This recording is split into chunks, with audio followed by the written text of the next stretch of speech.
The title of the session will be Voices of Displaced Youth, Young Entrepreneurs in Displaced Locations Sharing Their Experiences.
If you can afford to help refugees who are in the camp, because in terms of education and even health sector, we need more energy.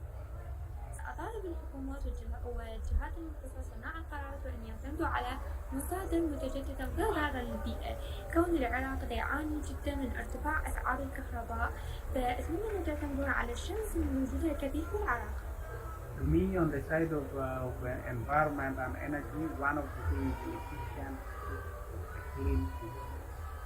Because if you have a renewable food, the possibility that renewable energy, the possibility that we will not deplete the environment, and therefore we will be restoring our environment while ensuring that they also will those renew to help us. We reduce those friction and tensions and risks that happen between the cost and the refugee, because they like to go and pick firewood to make sure that they meet their food demands. I would like to ask the government, world leaders, policy makers pertaining to energy in my context. Energy efficiency can deliver immediate results by lowering demand, while also putting us on the journey to longer-term gains.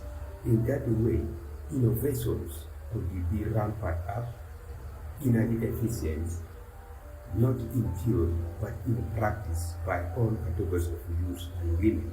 So when we are coming to government policies, we also ask the government also to allow the movement of energy products freely. Energy goods can be moved freely so that it can reach where the people is. What I want the government to do and all the stakeholders, the policymakers to do is to promote the development of new energy sources and technologies by investing in energy. Aujourd'hui, je pouvais peut-être recommander quelque chose d'importance au gouvernement qui nous reçoivent, nous qui sommes réfugiés dans le monde. Si nos bailleurs de fonds peuvent accorder des fonds pour nous procurer de l'énergie, soit solaire, soit électricité, ça peut vraiment nous aider beaucoup plus. Et cela nous aidera de vivre dans des climats là un peu sains, parce que nous éviterons même de l'insalubrité. Quand nous utilisons des braises et autres, il y a l'insalubrité qui nous poursuit un peu partout. Vous verrez que nous mangeons très tardivement et même la nourriture qui n'est pas même propre suite à la façon dont elle a été préparée. C'est pourquoi je voudrais prier ou négocier même, aller jusqu'au point de retrouver comment nous pouvons être procurés de l'énergie dans des différents camps de réfugiés. Si possible, l'énergie solaire qui est durable par rapport à des histoires que nous utilisons. Parce que vous verrez souvent, il y a des petites torches au marché. Vous l'achetez aujourd'hui, demain, c'est déjà à lambeau et c'est plus facile aux enfants de perdre et d'abîmer. Mais quand il y a l'énergie solaire, ce système-là est très persistant. C'est-à-dire, vous pouvez même faire 2-3 ans avec ce même système-là. I message to the global leaders, if possible, kindly duplicate these services, this energy to other refugee places. It brings a lot of development. It brings a lot of changes, like in economy that we have seen. Even the growth of our economy, it have some positive impact.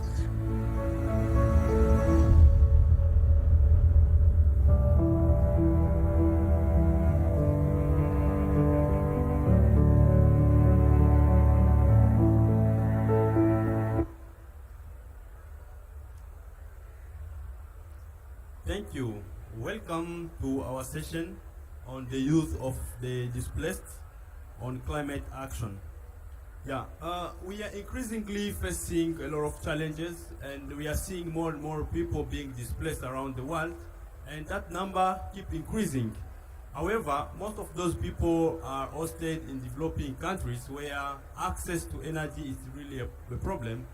Little again, refugees are not included into those access to energy, leading them to more challenges and exacerbating their existing vulnerability. In fact, in the past 5 years, there have not been so much actions that have been oriented through the refugee settings so that they can also be included into refugee action for them to also be part of the energy transition. And currently, we need more crucial approaches that will enable us all to be able to transform these communities where refugees have been living. And those solutions, they should not only be there like imported solutions, but they should be solutions that are sustainable and that mitigate any challenge that will come even in the future. And for that, we are pushing for an inclusive response, and that will build the capacity and share also the knowledge among the displaced people and their host community. Today, I'm joined here by a great panel of young people who are working in the displacement settings, and I'll leave for each and everyone to introduce themselves as they speak, so that at least we don't repeat again.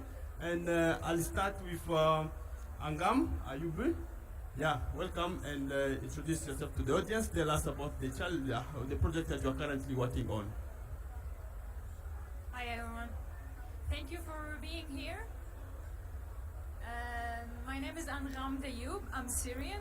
I'm a researcher at the CREAF Research Center at the Autonomous University of Barcelona. I came here as a part of an NGO called New Women Connectors. This NGO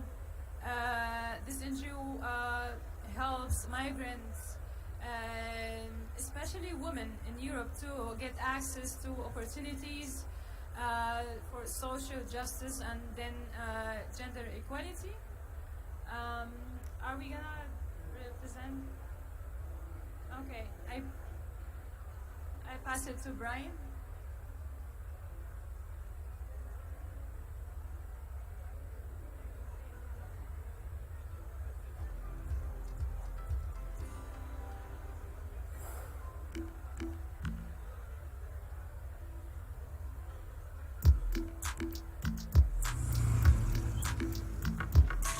My name is Innocent Chilongo, and I've been living in Kakuma refugee camp since 2009. I came to Kenya when I fled my home country, the Democratic Republic of Congo, and the founder of Kakuma Ventures. When I arrived here, there was no access to energy, there was no access to internet. I needed to connect to my university in the US.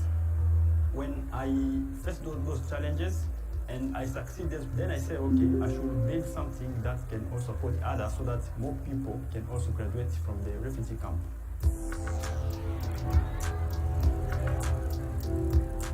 The cost of the internet is always very high in developing countries. Kakuma Ventures provides cheap internet, which allows customers to save up to 70% of their cost. We've been able to connect more than 1,400 people to the internet, and some of them, it was their first time to really connect to unlimited internet.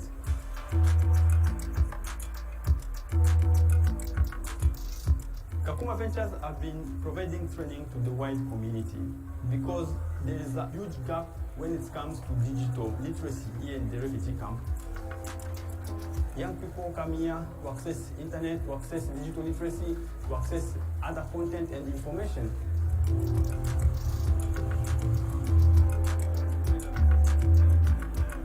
For us to do our job, we work with entrepreneur partners, refugees. They are like the frontliner for us because they do the solar maintenance and they also respond to all the needs of the customers.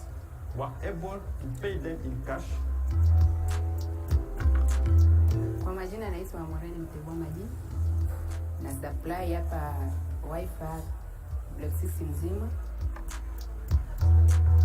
We were inspired also to develop the listing platform whereby we allow refugee entrepreneurs to list their products through our portal. We list all these products in this shop through our portal so that people out there can buy from them through the internet.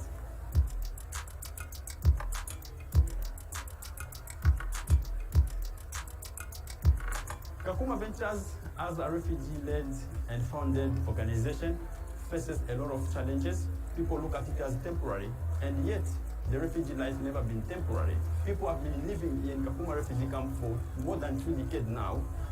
Refugees are people who are smart, they work hard. It's really very important for the refugees to get connected to the rest of the world so that they can be able to trade with them, to work with them. The refugees should not remain behind.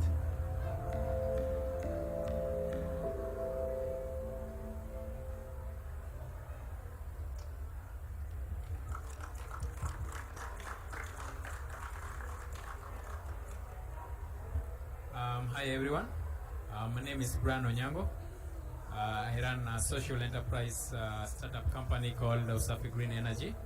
I'm a Kenyan and we are based also in Kakuma refugee camp where my colleague Mr. Innocent just shared with you his journey. And basically with us, we are a social startup company as mentioned, and actually 70% of us, we are under 30 years who are working in our startup company. And my journey in Kakuma camp started back in 2018, whereby I was a lead consultant to a private company to go and champion energy access in Kakuma. But on my way there, I realized there was a problem that needs to be solved. And this was more of clean access to energy, in particularly clean cooking solution. And there was a huge gap in that area. And I realized that I need to kind of partner with some various stakeholders within and provide the solution. So I look forward engaging you and discussing with you on more of this particular segment of today. Thank you. Welcome.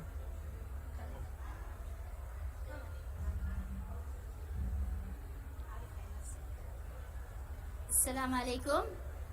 أنا إيمان الحملي، مديرة محطة صديقات البيئة بمحافظة حجة، مديرية عبس. Hello everyone, good evening. Her name is Iman, and she's from Al Hajja district in Yemen, and she's one of the environment's friends organization in Yemen. طبعا هذه المحطة عملنا هذه المحطة أنا وشريكاتي بسبب انقطاع الكهرباء في مديرية عبس. She created a solar station with her friends in Abs city because they feel like they have the need as the electricity there and energy is always cut off.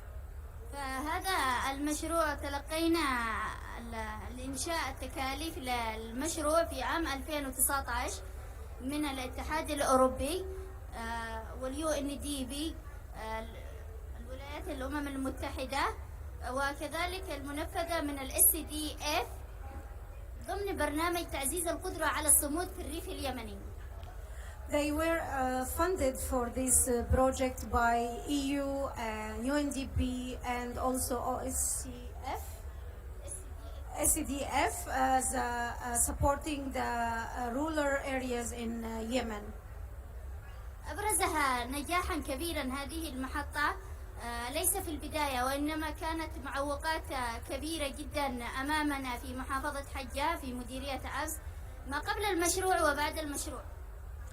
This successful project wasn't easy to start, and they faced a lot of challenges in the area and the city, and she will gonna explain more.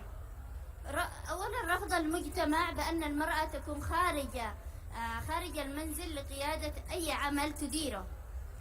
First of these challenges is being a woman outside her house, and these cultural things is a challenge for the community. So this is how they first faced that women are not only sitting at home, but they are going outside running such a project. كذلك عدم وجود مستثمرين محليين أو أجنبيين لدعم الطاقة الشمسية. Also the lack of the investors and funders to support in this domain. قلة الوعي للمجتمع حول الطاقة الشمسية النظيفة المتجددة التي خالية من أي تلوث أو ضوضاء أو إزعاج أو انبعاثات كربون. In addition to the lack of awareness within the community about the benefit of the green energy and how this green energy is helping the globe to have less pollution and better energy and renewable energy.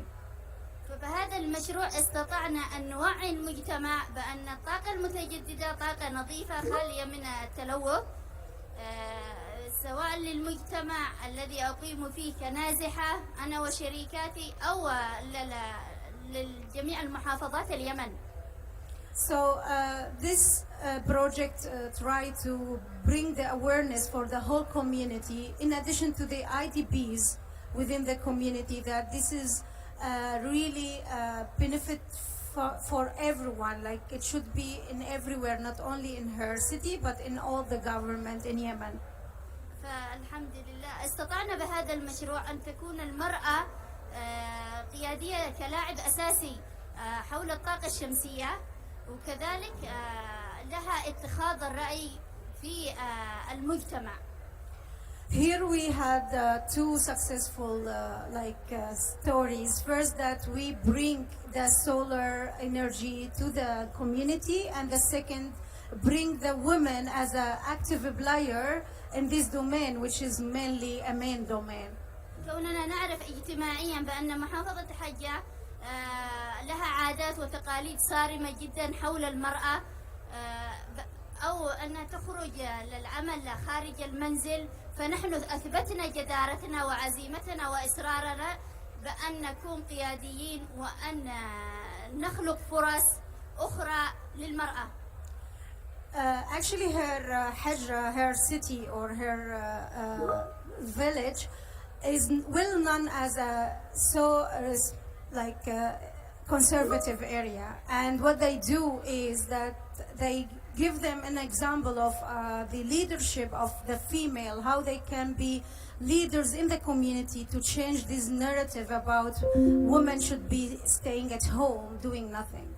من الناحية الاقتصادية للطاقة الشمسية نعرف على أنه انقطاع الكهرباء هناك يوجد تجار لاستغلال الكهرباء بأسعار باهظة، فقررنا للطاقة الشمسية أن تكون أسعارها باهظة، أسعارها منخفضة جدا لتلبية احتياجات المجتمع وتوفير الكهرباء، وكذلك عملنا توسعة بأن المرأة مساواة هي والرجل في نصف المجتمع. Actually, this project also economically helped the community because their area is suffering from the high prices of the normal energy, fuel or the other kind of energy. So what they are trying to do is bringing the solar, the green energy with affordable prices. In addition, giving a life earning for the one who is working as a kind of livelihood project, and also give them an example that women can be leaders and they can run this kind of work. تم توصيل الطاقة الشمسية، المصدر الرئيسي للطاقة الشمسية هو الشمس، ويتم من خلالها توصيلها للمنازل. They use the sun, which is everywhere, and make it as energy and let the families use this as an energy and a source of energy instead of the fuel. كذلك لدينا معوقات وما زلنا مستمرين في هذه المعوقات التي تواجهنا في اليمن بسبب النزاعات والصراعات. هناك عدة ركائز أساسية تواجهها هذه العوائق للطاقة الشمسية. In Yemen, due to conflict and other critical situation, we faced a lot of barriers and also burden on our shoulders. But we are trying now to solve this in our capacity, but we still need to be supported. ومن أجل توسعة المشروع للأسف لا يوجد استقرار أمني في اليمن. I would like to extend and expand the project in more cities, but the unstable situation, political situation, conflict in Yemen doesn't help them to do so. قروض ميسرة لدعم هذه المشاريع لخلق فرص أكثر للمرأة. In addition to the facilities for loans, it is not provided there also for even especially for women to run such projects. So this is some of the barriers that and challenges that they face. كذلك عدم وجود مراكز أو بحوثات تدريبية للطاقة الشمسية لمعرفة الناس مدى لمعرفة المجتمع مدى استفادة هذه الطاقة الشمسية سواء كهرباء أو صحة أو تعليم أو في الزراعة. In addition of the lack of researches and trainings and advocacy about the importance of the solar energy, not only in the energy section, but also on health, on education, and many other fields. اليمن تحتاج إلى دعم مالي وفني. Yemen asks and needs funding, not only financially but also by other logistics. لخلق فرص أكثر ليس لإيمان فقط وشركاتها، وإنما للمرأة اليمنية أن تقيد وتعتمد على نفسها وتثق بإبرازها أمام المجتمع. To create more opportunities not only for Iman and her friends but also for the whole women and whole society who believe they can do. So her call is to have more funding and more support.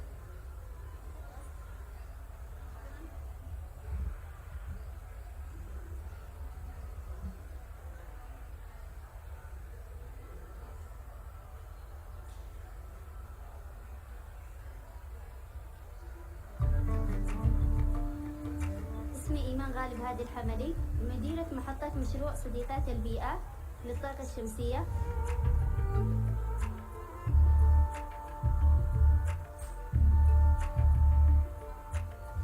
خوف، خجل، كذلك تردد، لكن فيما بعد هذا المشروع بعد هذا المشروع اعتماد على النفس، الثقة، لأن كفتيات خريجات ليس لدينا فرصة أمل، ونعين الأسرة كذلك.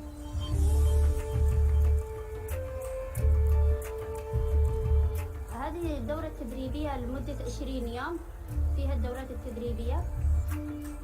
عملنا دراسات حول المنازل المحتاجة للكهرباء. عملنا دراسة كذلك عن التكاليف المطلوبة للطاقة الشمسية. أول مشروع في مديرية أبس، صح لأنه واجهنا صعوبات في دراستها كمبتدأ لنا، كمبدئيا ل20 شخص بنوصل.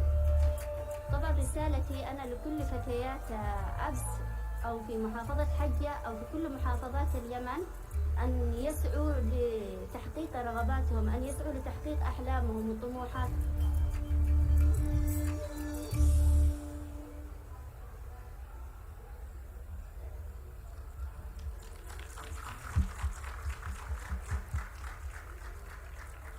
All right, we still have more speakers here, and I'm happy to pass the mic to Eman.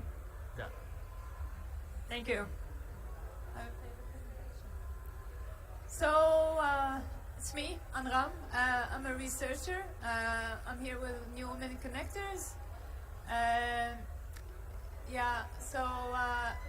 In addition to me working on, this is the wedding here.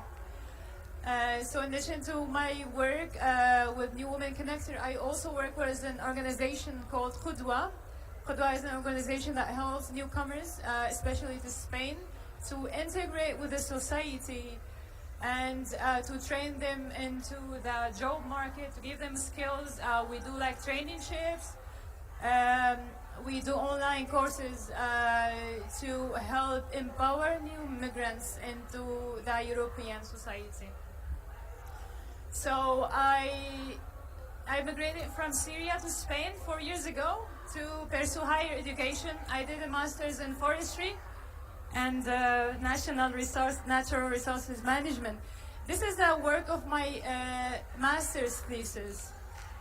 So the red points that you see are the forest loss in the western part of Syria. In Syria, we lost 25% of our forest during the war. We are a poor country in forest resources, and from 2011 to 2019, we lost more than 100,000 hectares of forest cover. There's a lot of explanation for this loss. One of them is the massive forest fires that we had, and they were driven by obviously climate change, but other drivers were illegal logging, the logging of the wood by the locals, and also the internally displaced people that had no access to any source of energy but the fuel for everything goes from cooking to heating to surviving the very harsh cold winters, especially in the mountains of Syria. Here you see a person from the north of Syria saying that we don't have access to fuels like petrol and whatever, and the only thing that we can use is firewood, which is cheaper and more accessible. And even if there's a gas, we can't really afford to pay for it. So firewood more or less helped and saved a lot of lives. But at the same time, we paid 25% of our forest cover in Syria. And Syria is a very poor country in forests. 1.5 of Syrian mass is only forest. The rest of the area mostly is desert. So another project, I'm a PhD student, so another project that I'm involved in is the Environmental Justice Atlas. This is an atlas that you can have access to. You can see what cases that you have in your country, whether they are pollution, deforestation, wildlife killing. You can browse whatever and see what happens in your country. And if you have any suggestions, you can email us and tell us what cases we have to add to the atlas. I'm currently working on some cases in Syria. And I published a case about thermal power plant oil spill in the Mediterranean area or coast of Syria. It was a massive oil spill that was in the size of New York City, that reached the Cyprus coastal lines and also Turkey, coasting the people's livelihood. The fishermen, they were really affected by the loss of their livelihoods. More than 15 tons of oil was spilled in the Mediterranean. And I'm also working on a case in the north of Syria. As you see, or as you know, that Syria is also poor in water. So the main water source is Euphrates River, and it's drying because of climate change. And this is, as you can see, is just the water leftovers from the river, and locals are now internally displaced. They are leaving their homes, livelihoods and everything, agriculture, to another areas where the water is more abundant. And climate change is also killing the wildlife in Syria and Iraq. It's a threatened species, a critically endangered species. It's a sand gazelle. It's dying because of the famine or the hunger and the droughts in Syria and Iraq. And also involved in the protection of some native endemic flora. I'm working on a species called Iris nostariensis in the Syrian mountains. It's critically endangered as well, and it's also endangered because of climate change. It can grow only in one space in the whole world, which is in the eastern slopes of the Syrian mountains. It needs elevation more than 1,000 meters, and it needs snow. And if it doesn't snow, it's not cold there, the species is gonna be extinct, sadly. So this is my work. Thank you very much for listening.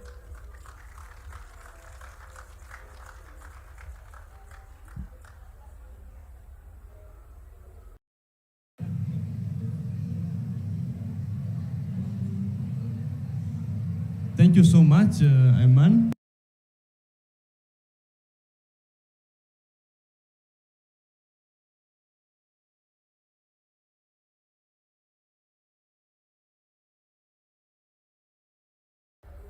I'll speak more on our work. We are based in Kakuma camp, refugee camp, whereby we are trying to help the refugee access clean energy solution. And we are a young team led by me, under 30, majorly focusing on clean cooking. In Kakuma refugee camp, entirely is close to only 10% access the clean energy solution, to be in particular the clean cooking. And we have a population of 250,000 Kakuma refugee camp who still lack access to clean energy. So basically we are trying to use investive crop called prosopis and convert it into clean fuel called briquettes. Then from there we also manufacture our own clean cooking solution called Silver Bora cook stove, our brand. Then now what we do is that now we combine the two and give the refugees on a small sales margin, whereby they can access this clean energy solution. And there's a huge gap because currently UNHCR, as per last year, they suspended supply of raw firewood to the refugee. Initially, they were only given 10 kgs per house for the entire month to help them use it as fuel. So this was extremely less, making the refugees to go an extra mile to go and cut the firewood or cut the trees, sorry, into the nearby forest, then come back with them, hence exposing more deforestation within the environment. So we came by with a solution. We established a small setup plant in Kakuma, whereby now we were converting the invasive prosopis. We were empowering the local to go and cut them down and bring them to us. Then we convert it into clean fuel and give them back. So we had few engagement with various partners like SNV, whom we have worked very closely since 2018. They have kind of helped us to understand the market, understand the behavior change campaign between us and the refugees and the host communities. And we were able to come up with a plan that can help us to not only offer solution, but also to understand how this particular settlement relate to the clean cooking solution. And indeed, their previous way of cooking was through firewood and ordinary 3-stone mode of cooking.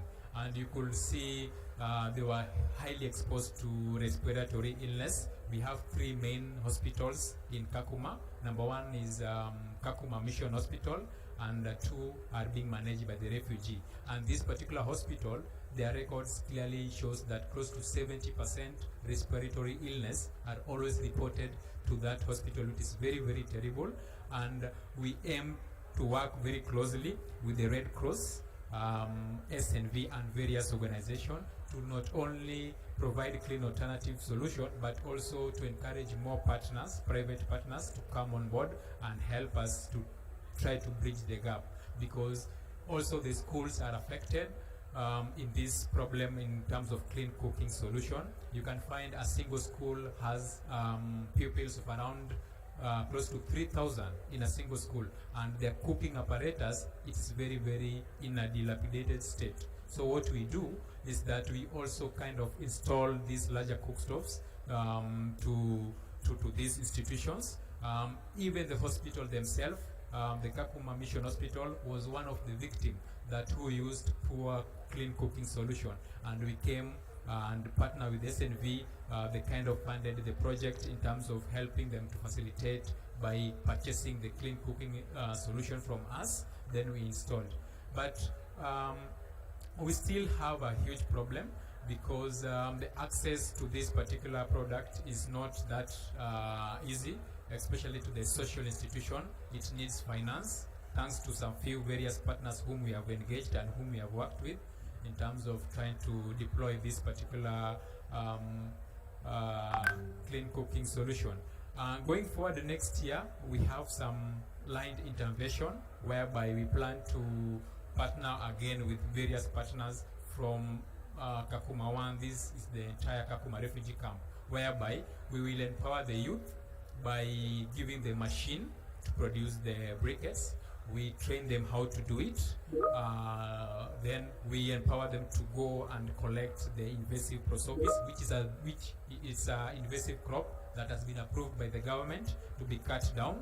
Already we have signed an MOU with a local organization called Locado that do seedlings. So they come with the cut down invasive tree, then they are being given back the seedlings. These are trees now which are friendly to the environment. And what happens is that from next year, we have done close to 7 phases, whereby we'll start from Kakuma 1, Kakuma 2, 3, up to Kalobei settlement. And we will empower the women and the youths of a cluster of 50 to 100 per group. We give them the machine, we give them the expertise. They produce the clean fuel. Already, like I mentioned, UNHCR have suspended direct supply of firewood to this household. And initially, they only given 10 kgs, which was very less. You cannot sustain a house with a 10 kg firewood for the entire month. And these are people who have up to 7 people in a household. So providing them this solution simply means if you are in a group of 100 and you can produce more than 5,000 kgs of briquettes, that's roughly 100 kgs per household in a week, unlike only 10 kgs that was given to them for the entire month by the UNHCR. Our report is very more promising, and we are glad the UNHCR has adopted it. Recently, last year, we did a joint program with FAO, whereby this briquetting plant machine has already been set up, and we have been given a go-ahead to also kind of manage the plant to help create more awareness. And the only challenge that we have is sensitization and training these people how to understand the importance of this particular product. But we have a partner on board who is SNV. We are doing a joint program called BCC. It's a behavior change campaign, just trying to train these people on how to understand how to produce these particular briquettes in bulk. Then now what we do from our end, we manufacture the cook stove. So we don't want to do everything from our end. So this is what now we want to kind of deploy some of the roles to them. We give them the machines, we train them, then they do the briquetting, then us we do the supply of cook stove. This means those households that use dirty fuel, that use 3 stone, will no longer have to use them because they will have the clean fuel within their community. So from our end, we have already contracted close to 200 distributors spread across the entire Kakuma refugee camp, who normally we stock them. So even the cook stove themselves is easily accessible by them. They no longer need to come to us, but they just go to their fellow colleague distributors within the camp and access the clean fuel. And we are glad that UNHCR have adopted some of our recommendation, and they are working towards access to clean energy to the refugee camp in a very, very precise way. There are more partners who have come on board from other sector in terms of providing the EPC, electric pressure cooker system. Already also there is a pilot phase of that ongoing in Kalobey settlement, whereby we want to trigger the use of electric pressure cooker by use of the mini grid in that region from Renewable. And these are kind of interventions we are trying to introduce and lower the dirty emissions that are coming from the Indo household. And we are glad that it's picking up since we commenced back in 2019, 2020. And in 2021, we saw a very good response, because this made us to sell close to 15,000 cook stoves that we have done so far. And we have done close to 70 tons of briquettes. This is a very, very good, promising feedback that we saw, and statistics that have given us more opportunity not only to push on, but to invest more in this particular environment. And I would like to say thank you for that, and feel welcome once again.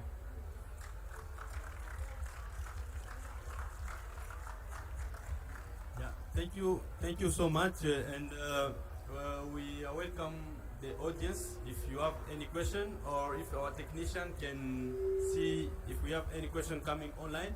Because of time, we just going to take 1 to 2 questions only, and we close there. If you have a question, please go ahead, and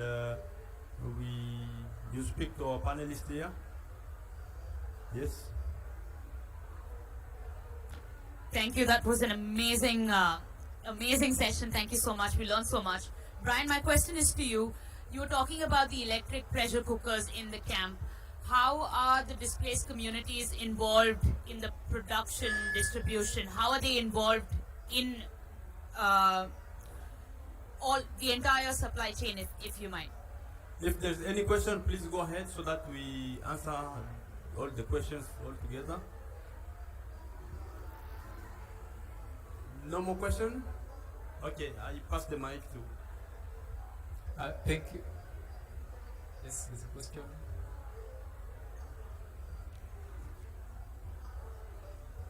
Okay, thank you very much. Thank you for giving. So, my question to you, sister, أختي من يمن.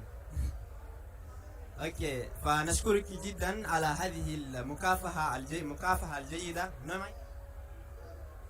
Okay, فسؤالي هنا يعني ما هي النقاط التي تشعرين بفخر أنك حققتها من خلال هذا المشروع فيما يتعلق بالطاقة الشمسية؟ They are requesting you repeat your question again. Okay.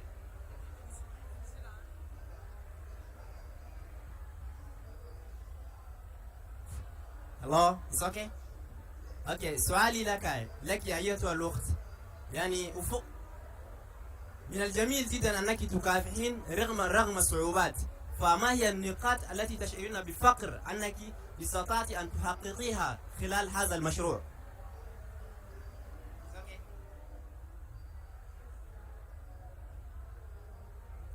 All right, good. Let's start with Brian, then the next question will go to Eman. Thank you. Your question on EPC, on how the refugees and how are they involved in the camp, is this, we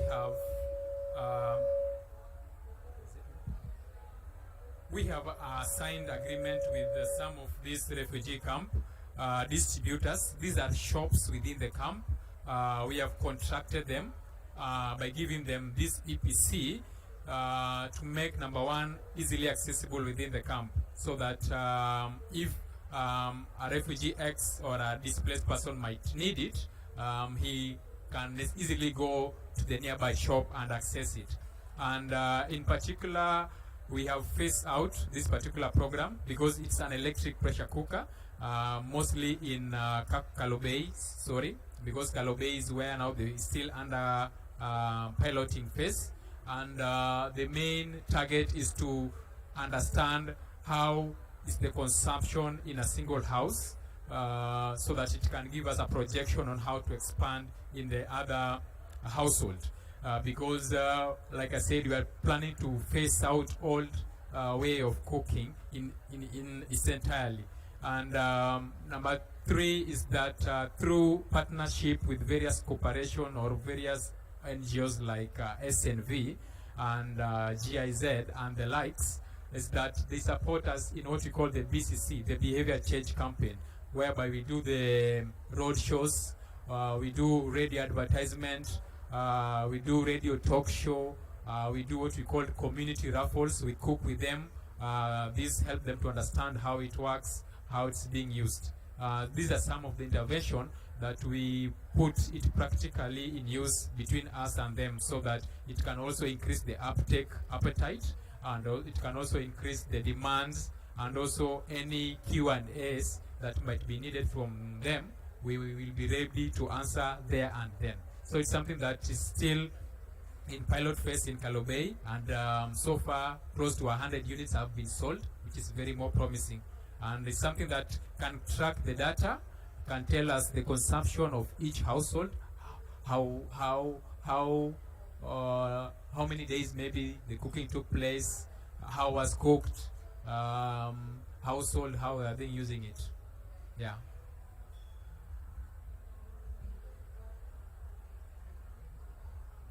Yeah, did you hear the question?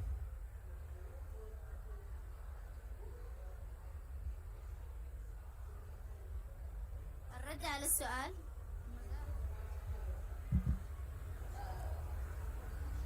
رد على سؤال الأستاذ اللي سأل. أول شيء الفخر بأننا أثبتنا وجودنا كامرأة في محافظة حجة رغم التحديات والصعوبات التي واجهتنا.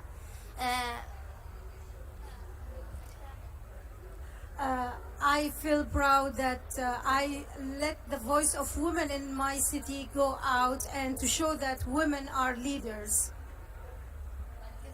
فرصة بالكهرباء وتوصيلها إلى النازحين والمجتمع المضيف بالطاقة المتجددة النظيفة. Also to achieve giving the green energy for the needy people from the IDPs and the host community cheaper and also better than the normal energy. خلق فرص كذلك لإيمان وشركاتها كدخل مستدام وكدخل مستدام لهم شهريا. This project also make me and my colleagues have a sustainable income. So this kind of opportunities for the one who's working in this domain to have sustainable income. رابعا هو تغيير نظرة المجتمع إلى الوقود الأحفوري إلى الطاقة الشمسية لتغيير المناخ لتكون بيئة خالية من التلوث ومن الأمراض العديدة التي تم ذكرها سابقا. And last is to change the idea about using the normal fuel, which is pollution and all other things, to the green energy, the cheaper one, green and clean, so everyone can benefit from. Yeah, thank you so much. I think we are over time. Maybe you can chat to our panelists. Yes? Just very quick. Congratulations to the brilliant panel. And I would love to know two things. Are there any places where refugee communities can share ideas and learning about access to energy? And then I wondered what the panel's message was to the negotiators in COP. What do you want to see come out of COP27? Yeah, this question will go for everyone. Maybe it can be addressed in the closing remarks by you.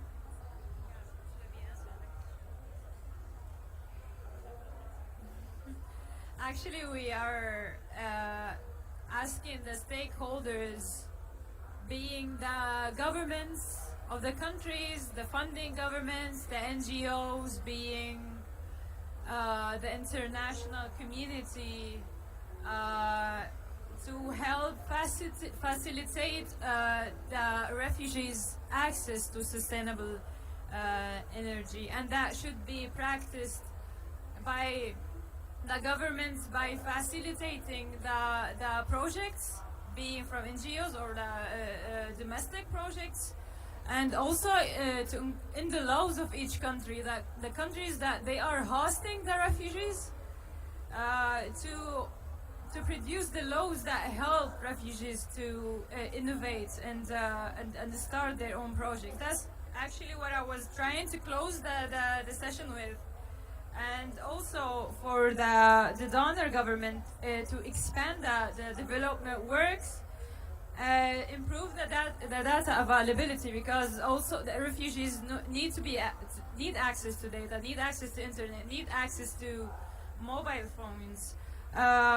The private sector should be involved as well to co-design the energy market development and data analysis, and for the NGOs to enable comprehensive energy access, to have an inclusive and user-centered planning, and most importantly to include displaced people in advocacy and outreach efforts.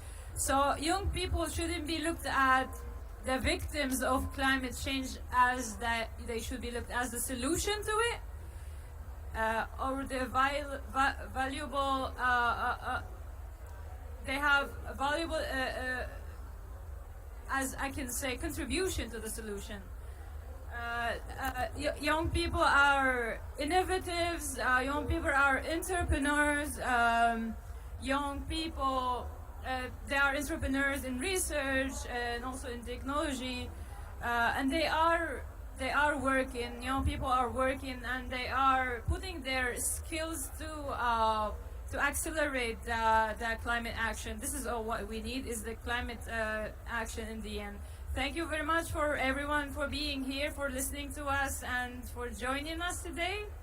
And have a great day, and I hope you enjoy the rest of COP27. Thank you very much.